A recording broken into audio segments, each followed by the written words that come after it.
On the premiere episode of Creating, author William Thornton tells us about his innovative Twitter feed, Christendom 144. What happened was one of the people that I follow on Twitter, and I just got involved in Twitter earlier this year, but one of the people I follow is this Nigerian writer, and he does these very short Twitter stories, twists of fate sort of thing, where he goes and looks through newspapers from about 100 years ago in New York and finds these very small items that tell sort of ironic stories, but he only has 140 characters to tell them. And I was really taken by that, and it allowed me to get into an idea that I'd had for a long time about telling the story of the history of Christianity from beginning to present day, and even before that, And the best thing about it was to do it, if you're going to tell that many stories, Twitter is ideal for this, because you're not in some ways telling stories that people have never heard before, but maybe you're telling them in a different way.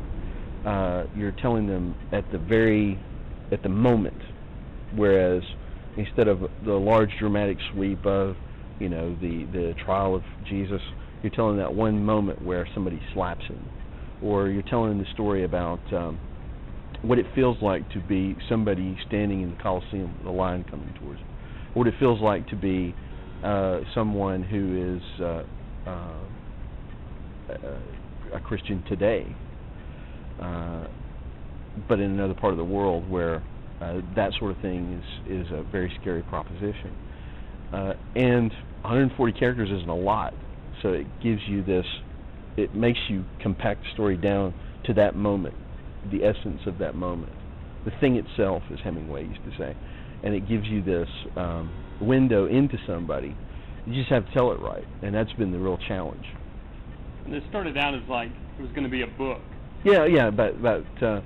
About maybe 3 or 4 years ago, I got this idea of doing it as a book, and I don't think I ever wrote a line of it. It was just an idea I carried in my head. And then when I saw this other writer doing something with Twitter, I suddenly thought, this is a good way to get into this. So I just, one Saturday, I woke up and started doing it. And then I could see how I could approach it. And the best ones that I feel like I've been able to create are the ones where you're able to set a scene. You're able to tell the aspect of somebody through their dialogue, and to convey the emotion of who they are just in that one little sentence, or 2 or 3, however many you can fit in there.